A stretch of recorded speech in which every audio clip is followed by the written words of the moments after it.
Good morning. It is Monday, the 7th of February, 2022.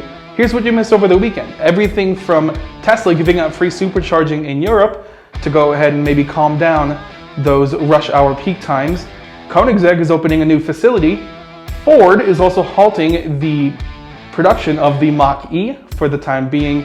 And also Hyundai is back in Japan, but this time it's electric vehicles only. Roll the intro because all that and more is to come today on Daily Car News.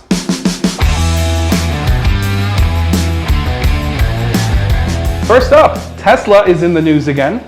They are opening up free supercharging for the next couple of months in Europe. I have 4 countries and 79 stations specifically. France, Germany, Norway, and Sweden will be getting free supercharging at off-peak hours, so that way they can go ahead and try to keep rush hour times low.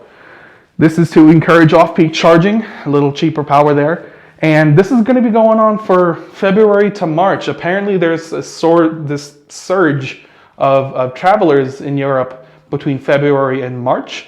And again, this is just to avoid rush hour charging waits at these supercharger stations. So Tesla has done this in the past many times. This is news, but it's also familiar in everything from supercharger stations in hurricane-clad states to when the wildfires were going through California. Tesla would open up those superchargers for free so that way people could get out and get to safe places. So this is a little better news. No wildfires that we are hearing of in Northern Europe, but this is still good to see. Tesla is just making sure that the owners can get where they need to go when they need to get there. So if you are in Europe, go ahead and plan a little differently. If you can sort of leave at a different time to get to those charging stations at off-peak hours, you're going to get free supercharging. How about that? All right, Ford is halting production of the Mach-E and a couple of other vehicles for the time being due to the chip crisis. Now, reports from Inside EVs are saying that not long after Ford has set ambitious goals for 2023, they've had to halt production due to external factors. They're suspending production in Michigan, Illinois, and Mexico. The Mexico plant is where they make the Mach-E. Michigan and Illinois are responsible for the F-150, the Bronco, the Explorer, and also the Lincoln Aviator SUV. That's begun today, the 7th of February, and it might go on for a week or two. We have a statement from Ford saying the global semiconductor shortage continues to affect Ford's North American plants, along with other automakers and other industries around the world. Behind the scenes, we have teams working on how to maximize production with a continued commitment to building every high-demand vehicle for our customers with the quality they expect. Best of luck to Ford. Maybe we can get those production lines rolling soon to get those workers employed and working.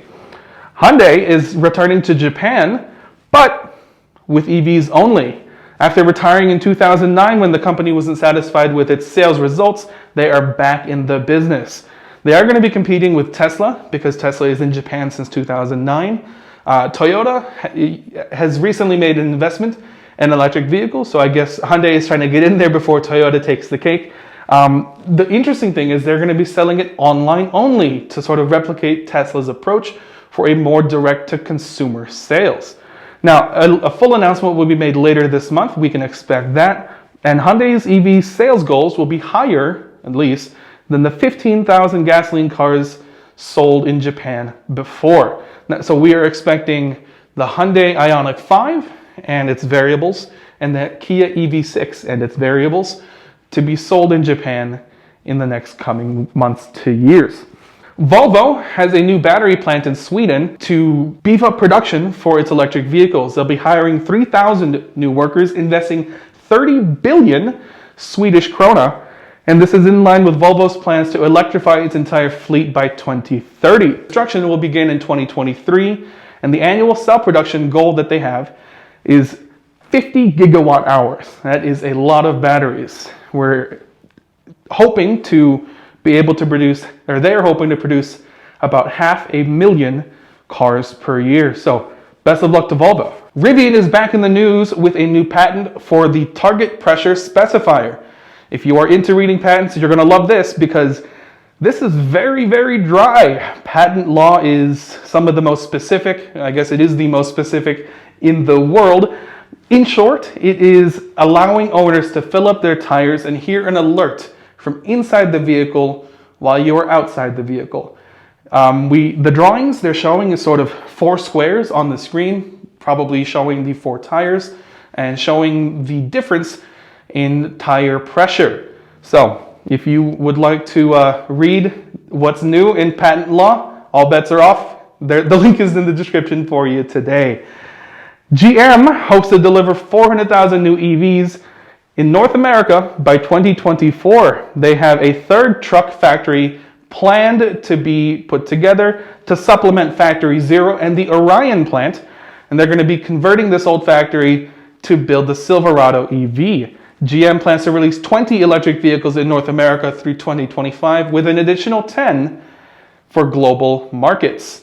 Very cool to see GM's commitment to electric vehicles here. Speaking of commitment to EVs, Rolls Royce is not pulling punches when it comes to saving drag for its new EVs by reshaping the iconic Spirit of Ecstasy. Rolls Royce says that the robes, not wings, flowing robes can be shaped. She is sort of leaning into the wind a little more, 1 foot in front of the other. She is 0.7 of an inch shorter, and this has reduced the drag coefficient by 0.26. This is a very Rolls-Royce thing, redesigning the Spirit of Ecstasy herself instead of just doing what they already do and retract it. That's Rolls-Royce for you. I guess if you are charging Rolls-Royce prices, you are going to go ahead and demand that you can drive with 0.26 of a drag coefficient less than you would before. Now, flipping the page to V12s, Aston Martin commits to its V12 engine until 2026. Aston Martin commits to the V12 engine until 2026. We're expecting this V12 engine to be in the new Vantage, the DB11 and the DBS, but not in the DBX, the SUV, the Vanquish, or the Valhalla. Which is interesting because they're sort of towing the line between, are we going to go electric or we're going to commit to sort of going out with a bang. The Valkyrie, if you didn't know, still has a 6.5 liter naturally aspirated V12. The Valkyrie, which is the brainchild of F1 legend Adrian Newey and the nerds at Red Bull Racing Advanced Technologies, has a 6.5 liter naturally aspirated V12 in partnership with Aston Martin and Cosworth. This is probably the last great V12 we're going to see, and Aston Martin is committing to making sure that it goes out with a bang before it commits to a fully electric drive lineup in the future. So the DB11, the DBS, and the Vantage will still have the new V12 along with the Valkyrie, but the DBX, the Valhalla, and the Vanquish will not. And then they will have whatever electric vehicles they're going to make in the future. Lastly, we're going to jump into Sweden, where Keonigsegg, one of my favorite car companies ever, has a new factory. Now, if you are a Keonigsegg customer, I have some news for you. Their new factory is a major update to what they have now in Sweden, which is sort of this, let's call it advanced workshop. This is huge from the building that they already have. It'll be based in the same location in Ängelholm, where the former Swedish Air Force used to have their fleet. Plans include various enhancements to the facility, from a new factory for the Keonigsegg Gemera, customer lounges, offices, event showrooms, and also a retail space. It'll be a total of 2.7 acres, have room for 100 engineers and 150 new production staff. Keonigsegg is looking to grow up to 800 employees and serve its customers more. What's interesting is we're also expecting a racetrack. So if you are in the market for a new Keonigsegg, before you, or I guess after you take delivery of it, you can drive right on out of the factory onto the racetrack to get to know your new Keonigsegg. Hey, if this reaches a Keonigsegg owner, please let us know what you think about the car. Thank you so much for joining us today. It's been a busy weekend and a busier week ahead.